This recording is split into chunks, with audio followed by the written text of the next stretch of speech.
27 நட்சத்திரத்துல வெறும் 4 நட்சத்திரங்கள் மட்டும்தான் செவ்வாயினுடைய கர்மாவை கொடுக்கக்கூடிய நட்சத்திரங்கள். அது என்ன நட்சத்திரம் அப்படின்றது தெரிஞ்சுக்கோங்க.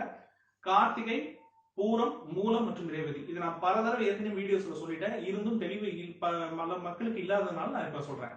கார்த்திகை, பூரம், மூலம் மற்றும் ரேவதி. ஓகேங்களா? இவை 4ம் செவ்வாயினுடைய கர்மாவை கொடுக்கக்கூடிய நட்சத்திரங்கள். சரி, இப்ப இதனால என்ன சார் ஆகும் அப்படின்னு நீங்க கேட்டீங்க அப்படின்னா, இந்த செவ்வாயினுடைய கர்மப்பதிவு வந்து என்ன பண்ணும் அப்படின்னா, இந்த நட்சத்திரங்களை சுத்தி சுத்தி பிறக்கிறாங்க இல்லையா, ஒரே குடும்பத்துல.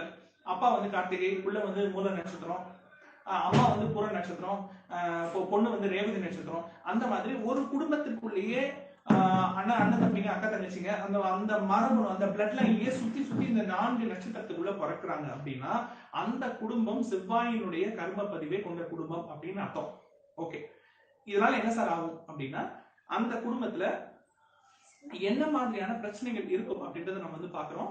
என்ன மாதிரியான பிரச்சனைகள் இருக்கும்னா, கல்யாணம் ஆகாமல் இருக்கிறது, இல்ல ரொம்ப லேட்டா திருமணம் ஆகிறது, கல்யாணம் பண்ணிக்காம இருக்கிறது, கல்யாணம் ஆகாம இருக்கிறது, இல்ல ரொம்ப தாமதமாக திருமணம் நடக்கிறது, 30, 35 அந்த வயசாகியும் திருமணம் ஆகாமல் இருப்பது, 40, 45 வயசாகியும் திருமணம் ஆகாமல் இருக்கிறது.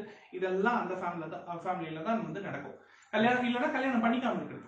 சோ இதெல்லாம் வந்து அந்த ஃபேமிலியில நடக்கும்.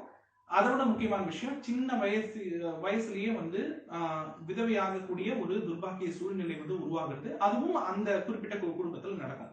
வேலை கிடைக்காம இருக்கிறது, வேலைக்கு போகாம இருக்கிறது, சரியான ஒரு உத்தியோகம் அமையாம இருக்கிறது, இல்ல வேலையே கிடைக்காம இருக்கிறது, பல வருஷம் வேலை தேடிக்கிட்டே இருக்கிறது. இந்த மாதிரியான பிரச்சனைகள், திருமணம் சம்பந்தப்பட்ட திருமணம் தாமதமாகக்கூடிய பிரச்சனை, சின்ன வயசுலேயே மாங்கல்யம் இழக்கக்கூடிய பிரச்சனை, சொத்து சம்பந்தப்பட்ட பிரச்சனை. ஏன்னா செவ்வாய் அப்படின்ற கிரகம் நம்மளுடைய ப்ராப்பர்ட்டி, வீடு, மனை, வாகனம், சொத்து, சுகம், இதுக்கெல்லாம் வந்து சம்பந்தப்படக்கூடிய கிரகம் எதுன்னு பாத்தீங்கன்னா செவ்வாய். சோ சொத்து சம்பந்தப்பட்ட பிரச்சனை, அது இல்லாம இந்த அடிதடி வழக்கு, இது சம்பந்தப்பட்ட பிரச்சனை, இவை அனைத்தையும் ஒரு சேர ஒரு குடும்பத்திற்கு கொடுக்கக்கூடிய கர்ம பதிவு தான் இந்த கார்த்திகை, பூரம், மூலம், ரேவதி. ஓகே, நம்ம என்ன பார்த்துட்டோம்னா, கார்த்திகை நட்சத்திரம், பூர நட்சத்திரம், மூல நட்சத்திரம், ரேவதி நட்சத்திரம், இந்த 4 நட்சத்திரத்துக்கு இந்த கர்மா வரும்ன்றதை நம்ம பார்த்துட்டோம். ஆனா அந்த கர்மா யாரை பாதிக்கும்?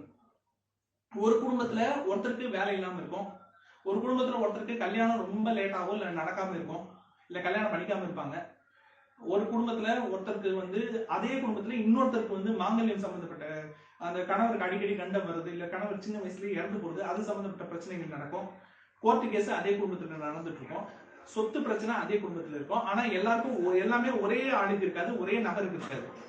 ஒரு பிரச்சனை ஒருத்தருக்கு இருக்கும். இப்ப நம்ம என்ன பார்க்க போறோம்னா, யார் யாருக்கு அந்த பிரச்சனை இருக்கும் அப்படின்றத கொஞ்சம் டீடைலா விரிவுபடுத்தி வித்தியாசப்படுத்தி பார்க்க போறோம். சோ அதுதான் நம்ம வந்து இன்னைக்கு டாபிக்ல பேச